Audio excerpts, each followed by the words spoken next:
In North Korea, 3-year-old babies learn how to spell great leader comrade in Korean before they learn how to spell their own name. In North Korea, public school teachers are ordered to teach middle school students that they are blessed to be North Korean, when in a local hospital just meters away, the student's grandmother doesn't have enough won to pay for her IV. In North Korea, it is axiomatic that one death is a tragedy, while 1,000 becomes merely a statistic. I know that talking about the problems in North Korea in a speech competition is cliche at this point.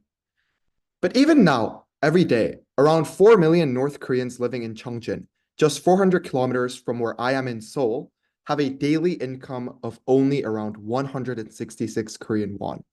That's not even enough to buy a pack of gum at the nearby 7-Eleven wherever you currently are.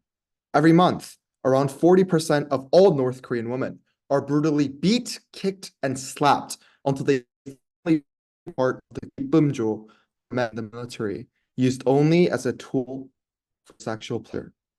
Every year, high school students like ourselves in North Korea do not wake up to go to school, but rather to shamelessly beg at local train stations and black markets for food.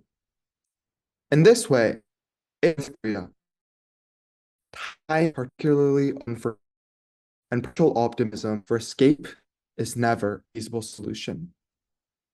I know what you're thinking, and I don't want to create another unrealistic persuasive speech as well, suggesting model United Nations type solutions, such as increased international aid, aggressive reunification efforts, or development funding programs to reduce top-down corruption in North Korea that have been proven unsuccessful for far too long. The solution I want to suggest in this speech then is very simple. Prioritizing humanized investigative journalism about events happening at this very moment in North Korea. And in this speech, I will detail this solution for you in 3 key ways. One, and why it is effective for journalism that exposes the scars of North Korea. Second, previously successful examples of such humanized journalism. And finally, what we can do as people living in South Korea and members of the international community to help make this solution a normalized reality. Firstly, what does humanization in investigative journalism entail?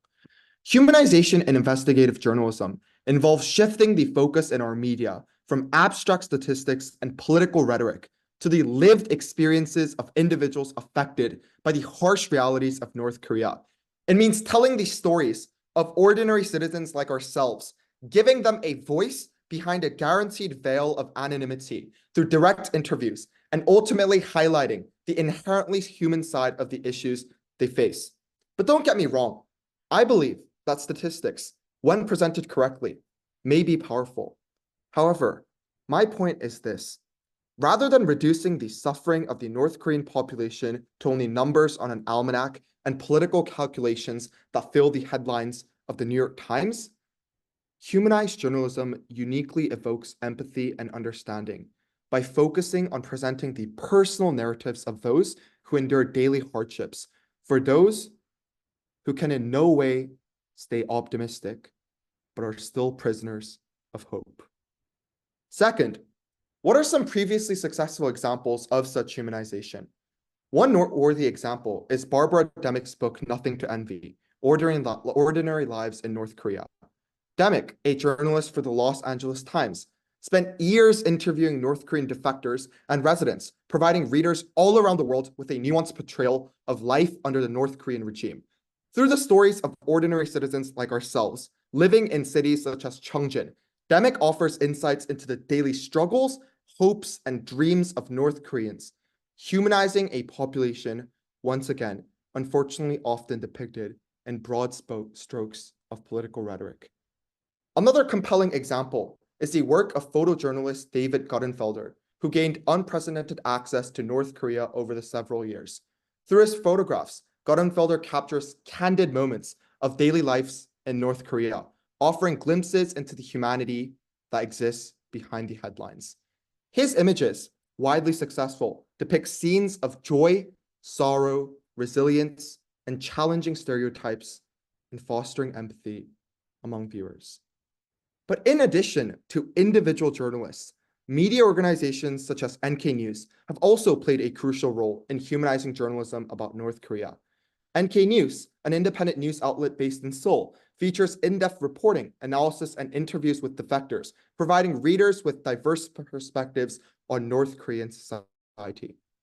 But despite these prominent examples, it is true that there's a severe and apparent lack of humanized investigative journalism in our status quo. Therefore, the most important question to ask in this speech is, what can we do to contribute? As individuals in the international community, we have the power to amplify the voices of those silenced by the regime in North Korea. Firstly, we can actively seek out and engage with media outlets and journalists who prioritize humanizing narratives from North Korea. This entails things like subscribing to publications or following journalists on social media platforms such as Instagram or Facebook, known for their in-depth coverage of North Korean issues with humanization. Secondly, we can directly participate in initiatives aimed at raising awareness about the importance of humanized journalism. This may involve things like attending panel discussions, workshops, or educational events focused on media literacy and the ethical portrayal of the marginal communities in North Korea. Finally, all we need to do fundamentally, at the very least, is support organizations and initiatives that provide resources and platforms for North Korean defectors and residents to share their stories freely without the fear of retaliation.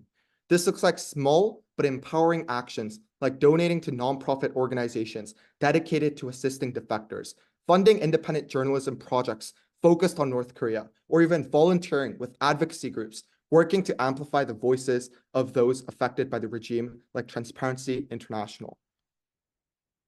Injustice anywhere is a threat to justice everywhere. The first step of euthanizing that injustice can be humanized investigative journalism.